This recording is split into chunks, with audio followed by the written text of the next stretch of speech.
You're watching Shalom TV, celebrating Jewish culture.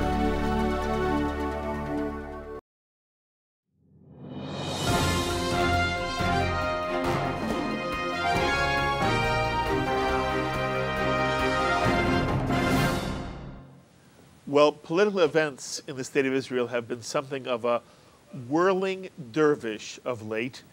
I'm sure many of you are aware that Prime Minister Netanyahu had surprisingly called for early elections after Tzipi Livni was defeated as leader of the Kadima party to be replaced by former IDF Chief of Staff General Shaul Mofaz, who ran on what he is calling a new approach to the peace process. General Mofaz also promised during the Likud elections that he would never join a coalition or unity government with Mr. Netanyahu and Likud. But then, just as suddenly, Mr. Netanyahu and General Mofaz have indeed agreed to form a unity government, and early elections have been canceled. Well, what's really going on in the Israeli political arena? For some analysis, we're pleased to be joined on our phones from Jerusalem once again by one of Israel's leading journalists and political observers, the outstanding columnist for the Jerusalem Post and a Shalom TV commentator, Isi Leibler. Isi, thank you so much for joining us again. My pleasure. Isi, I want you to take us through it step by step. First of all, why did Prime Minister Netanyahu want new elections when he had a term that was going to go for another year plus? What motivated him to call for new elections? I think he was feeling pressures from within his own cabinet and within his own coalition. But more importantly, he was riding the crest of a wave of popularity and realized that a year from now, who knows what will be, and felt that if he went for it now, he would win and win handsomely. And I think most political commentators, left and right, conceded that. Okay, if he went for election now and won, he would have another 4-year term, correct? Correct. Okay, so it was his advantage from his perspective right away to somehow win, have 4 more years where he wouldn't have to worry about it. Okay, from your perspective, what changed the equation so that now he has, in fact, teamed up with Mofaz and canceled new elections? I think you have to set aside the opportunism and cynicism, which is part and parcel of all politics, and look at the situation as it is. You had the Kadima as a party which was ready to collapse. And there was never a better opportunity than now for Likud and Kadima to come together. For the past 3 years, I've been preaching again and again and again that what Israel desperately needs is a more centrist government covering the wide section of the public. And I've pointed out that when the chips are down, putting aside all the rhetoric, the difference in political ideology, in basic political ideology, between the broad thrust of Likud and the people in Kadima is not that great. Many of them come actually from Likud, and the differences are purely personal and pragmatic. Mm-hmm. And in these circumstances, Mofaz recognized that if he was going to become a minor player, this was his one opportunity to jump on board and have some say in the running of a government and possibly build himself up either, and I say that although it sounds quite extraordinary, either either to build up Kadima again as a party, or I would suggest ultimately re-merge with Kadima. You mean with Likud? With Likud. Yeah. Now, what I haven't said, though, is that this provides an opportunity of unparalleled historic chance for Bibi Netanyahu. In what way? He could, with a government of 94 people, the widest majority of any government in the history of Israel, he could, if he plays his cards properly, and there's a cooperation between the major players, he could change the whole face of Israel. I want you to explain to our audience, what is the current makeup of the coalition government now? The coalition now is made up, the largest party is Likud, the second largest party is Yisrael Beitenu, and then you've got the Haredi parties. In the new coalition, what do you imagine it to be? The same group for the time being, plus the largest party in the Knesset, a party which is even larger than Kadima. So what you're suggesting is Mofaz will bring Kadima into the existing coalition. Absolutely. Without any of the other parties leaving the coalition. As of today, we don't know what will be tomorrow, but as of today, even if some of the smaller parties were to leave, it would still leave Netanyahu and the government with an enormous majority. For the first time, Israel's government would be in a position not to be vetoed by one-dimensional extremist or religious ultra-Orthodox parties. Okay, we'll get to the religious parties in a moment. First, Isi, why do you think General Mofaz did a 180 after saying he would never join a Likud coalition, and now he is? I think General Mofaz, one of his weaknesses has always been that he doesn't always practice what he says. And this is not inconsistent. I mean, he left Likud a week after he swore that he would never leave Likud. But notwithstanding all of this, he's basically a decent fellow. One could say he's an opportunist, but politics has a lot to do with opportunism, unfortunately. And in the particular context in which he finds himself, he can be a great service to the nation. That's what I'm concerned and very positive about. His predecessor was so deeply embittered at not becoming prime minister. You're Tzipi Livni. Tzipi Livni. And she had such a hatred against Netanyahu that she did not take the opportunity, together with him, of making the vast changes that they have a chance of doing now. Yeah, I want you to expand upon that just for one moment, because this has been a position you've taken for quite some time. You thought that Tzipi Livni missed an opportunity for personal reasons. Yes, absolutely. She was determined that she would only accept if she was prime minister. She was not in a position to enforce that. And had she gone into the government and played a constructive role, I'm quite sure that she would have gained. But far from participating in the government, she even played a destructive role in opposition and opposed everything, irrespective of its merits, to the point that the public got fed up with her. And when she left, there were very few tears in Israel. Why do you think Tzipi Livni was unable to create the coalition government herself? Because the parties on the right of the political spectrum had no confidence in her. And that's putting it down very basically. She had really captured a large proportion of the left vote as well as the centrist Kadima vote, and they were looking towards her, towards a more leftist position than I would say the mass of the voters in Israel wanted, certainly the mass of the voters as represented in the Knesset. Okay. Why does Mofaz defeat her internally inside the Likud elections? And what we heard was he was promoting what he called was a sort of a new approach to the peace process. And I'm curious what Isi Leibler thinks of the Mofaz peace plan. Is it significantly different than Livni's and than any plan at the moment? Or is it, again, more rhetoric? I think it's more rhetoric because nobody is in a position at the moment to come up with what I would describe as a realistic peace plan that could accommodate the Palestinians when the Palestinians are in their present intransigent mood. And for that reason, I don't think that these elections are going to have a great impact on the peace process, other than to show the world that Israelis are united. Mm-hmm. And I believe they are basically united in a desire to work with a peace partner, but not to unilaterally give away and make greater concessions at this stage of the game when we get nothing in return except rockets. Prime Minister Netanyahu has said that he hopes this new coalition government will encourage Abbas to come back to the peace table. Do you believe he, meaning Mr. Netanyahu, means it? I'm sure he means it, but I think he also knows that the likelihood of this happening are virtually zilch. You think it's zilch? Yes. Okay.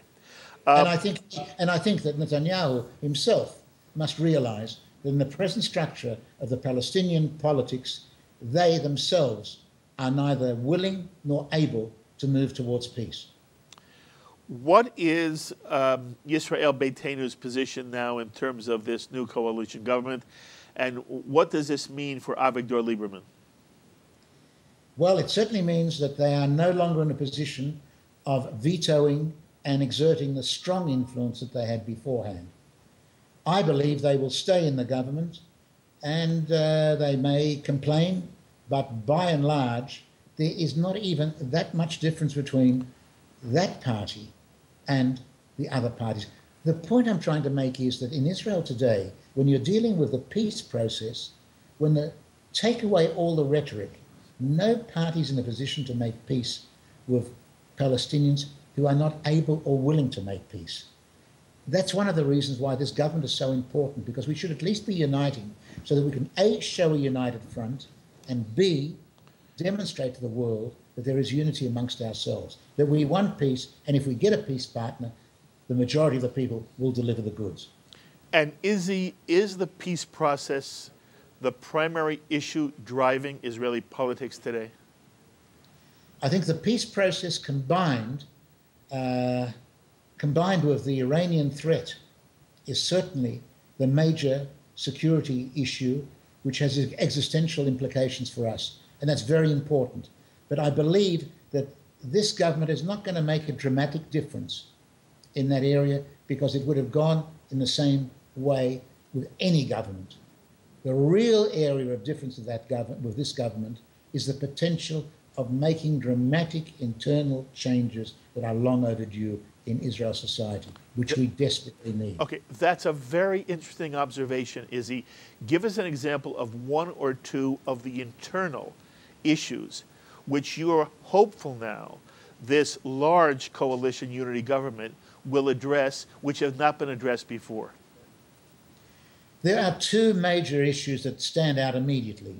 The first is one of some type of electoral reform, because our electoral system, based on proportional representation, creates a system which enables small minority parties that have got one-dimensional programs, only interested in themselves, to exert enormous influence and prevent what is in the national interest. The ability of this government to change that is something that the people of Israel desperately yearned, but it was vetoed by the minority parties. That's number one. The other, equally and even more emotional issue, is the Haredization in the political level, and I'm referring here to two areas in particular. The first is the issue of national service, because with the burgeoning growth and demographic expansion of Haredim, the numbers of people who are not participating in any kind of national service on the Haredi side are creating enormous tensions within society. I'm not suggesting this is going to be resolved overnight, but there has to be some sort of a balance. And connected with that, the need for the state to ensure that ultra-Orthodox Jews, as they are in most parts of the world, play a constructive force in the economy and in society and work, and that they go to receive education that enables them not to become welfare recipients for the rest of their lives. That requires a revolution which has been vetoed by the Haredi parties, which have effectively been able to make or break any government over the last 30 or 40 years. These two parties, if they are prepared to stand up and do what the people want, can change that today, and it's going to be very bitter. It's going to be not done overnight, but I see the opportunity of this being achieved if both the leaders, that's Netanyahu and the head of Kadima, both of whom want to try and maintain a relationship with the Haredim, recognize that the Israeli public is going to judge this government on their making a move towards these issues. Mm-hmm. You, of course, have referred to what we read in the Anglo-Jewish press and even in the secular newspapers here in America as the Tal Law, correct? Yes. And what we understand, Izzy, is that Netanyahu has said that even though the Tal Law now is extended, they tend, meaning this new coalition government, unity government, they intend to actually require a certain percentage of those in religious study in the Orthodox, ultra-Orthodox community to now participate in some kind of public service, national service to Israel. Is it your sense that the Tal Law itself might stand for the moment, but that there will be a different expectation coming from the government that will impact the way in which the ultra-Orthodox community does participate in Israeli life? The important issue is that this government has made a pact in advance that they're going to amend or change the Tal Law. Whether they amend it or change is immaterial, as long as there is a recognition that national service of some sort has to begin to become introduced in the Haredi world system. Once that happens, I can assure you this is a revolution, and it will be a slow beginning, but it will change the whole face of Israeli society, and hopefully will be in the interest of the Haredim themselves. You know, we have seen here in America some statements made by the leaders of other parties who have been very critical of the fact that there is this new unity government and that early elections have in fact been canceled. And yet when I hear you, you sound very optimistic, cautiously optimistic, or better said, realistically optimistic about what may occur because of this very broad coalition. As you say, over 90 members may be in the coalition for the first time in Israel's history. But am I correct that you are realistically optimistic as a result of these political developments? Absolutely. And I must say, if Netanyahu sees this through, he will go down as one of the great leaders in Israeli political life. He will have changed the whole structure of society because it comes down to really major changes. Now, if he doesn't, he will find that in 18 months' time, when we go to the elections, there may be a revolution by the people because they do expect some changes. Okay, they may get everything that they want, but I believe there will be changes. Okay. The days where people can simply extort by virtue of political numbers because they hold the balance of power has come to an end if this works. And I pray it does, and it will introduce a system which will ensure that in the future we can avoid it as well. But we all hope that you're 100% right. You know, we live in America with basically a two-party system, and although it is not perfect, it has problems. Everybody complains about the quality of leadership.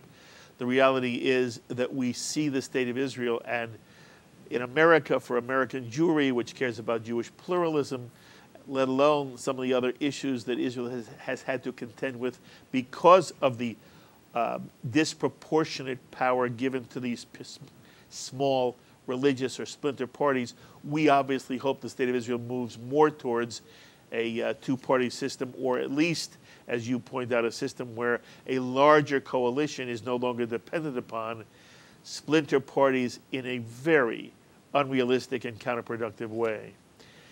At the same time, I want you to comment on, for example, the Labor Party led by Shelley Yachamovich.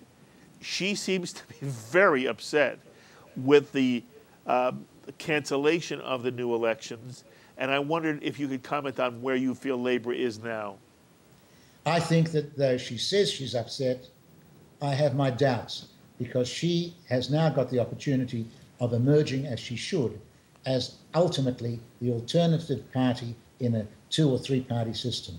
And I believe that she will concentrate on social and economic affairs. I believe she's one of the more constructive Labour leaders that we've had, and I'm hopeful that if there is a national security crisis in the months to come, that she will even consider, as she said she would consider, joining this government and making it a total national unity government. Wow, very, very interesting. Izzy, what do you think this new coalition means for Ehud Barak. Will he stay defense minister? Should Mofaz become defense minister? And in general, how do you feel about the job Ehud Barak has done? I'm not overjoyed with Ehud Barak because I find that Ehud Barak has been zigzagging like most other politicians.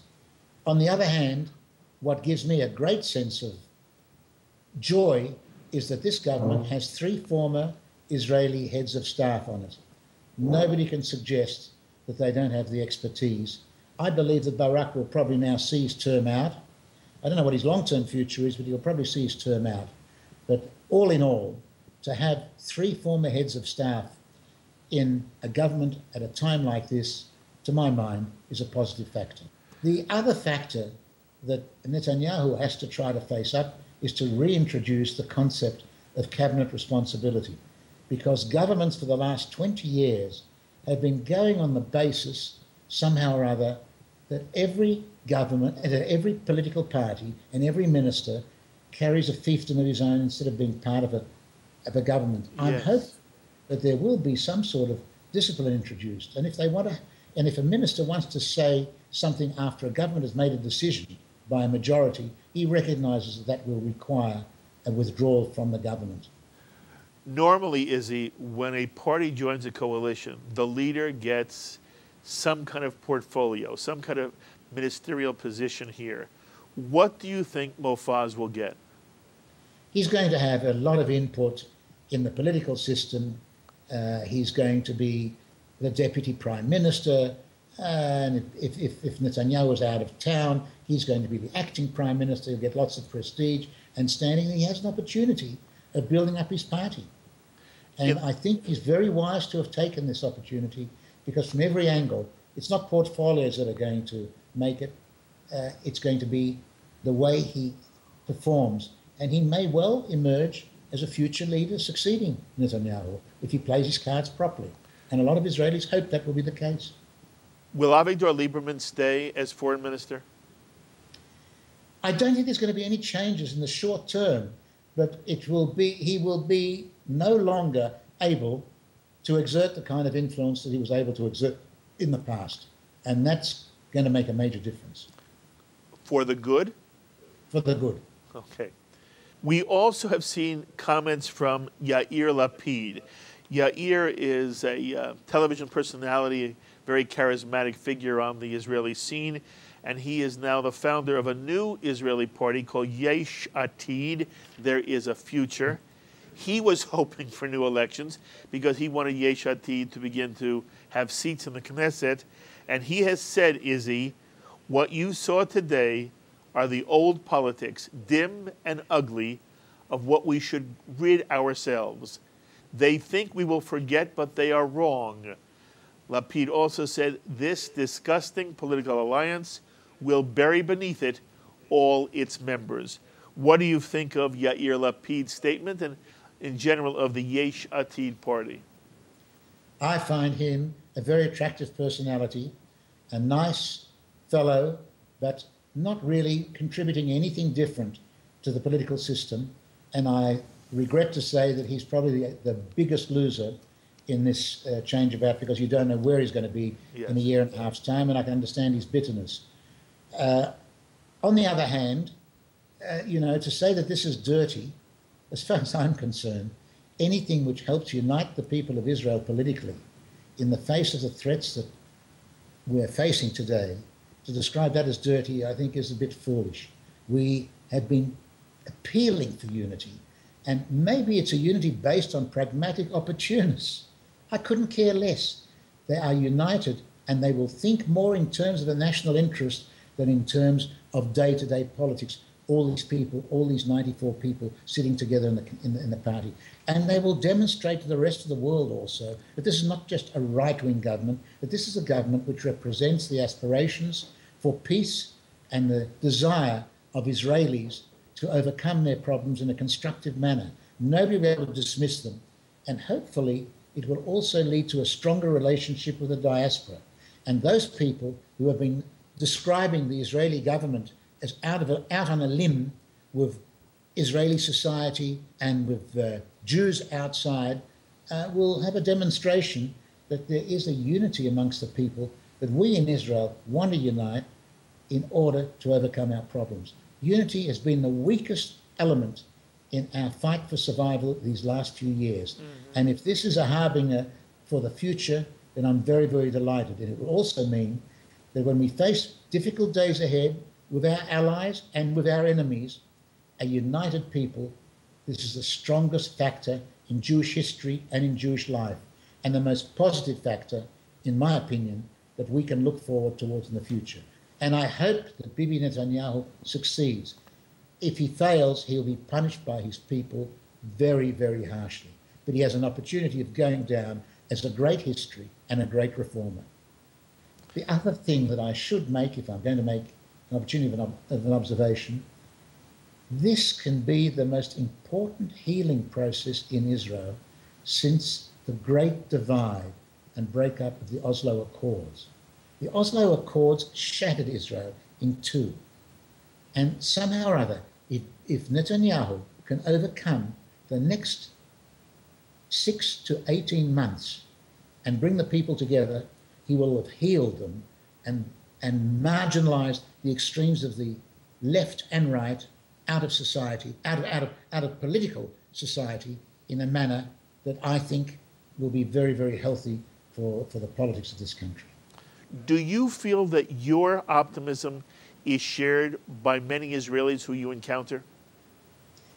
I think that many Israelis have become so cynical with politicians that many of them would disagree with me, and I hope I don't have to eat my words in 12 months' time. But one has to think positively, and in my opinion, this is the greatest opportunity that we have, and I just hope that they don't botch it up. It's a great opportunity, and the leaders now have to go ahead and implement the good things. Isi Leibler, it's always wonderful to speak to you. I appreciate so much, you're going out of your way. It's much later, obviously, in Jerusalem as we tape right now. But you always make yourself available to us, and you always have important insights. I thank you. I encourage everyone to read your column, which you publish every week in the Jerusalem Post. You can also see it if you subscribe to Isi. You can receive it as an email. And as we're taping, you just came out bang, bang with two outstanding columns, and kol hakavod to you. But I thank you so much, Isi. You're very dear to me, and I appreciate the time you always give me. Thank you. And that was my conversation with Isi Leibler, one of, if not the leading columnists coming out of the state of Israel today. And if you want to receive Isi's emails, where he sends you his column as it appears in the Jerusalem Post, you can do so by going to his website. Simply reach Isi at ileibler@leibler.com. Until the next time, I'm Mark Golub. Be well, my friends. We would be pleased to send a complimentary DVD of this program to anyone who wishes to support Shalom TV with a tax-deductible gift of $36, double chai or more, to the nonprofit organization Jewish Education in Media. Simply visit the Shalom TV website homepage and click on the Donate button to make a donation by PayPal or your credit card.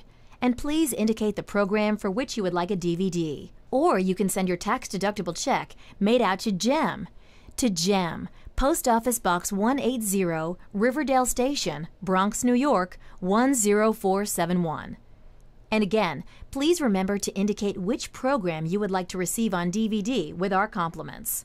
And we thank you for your kind support.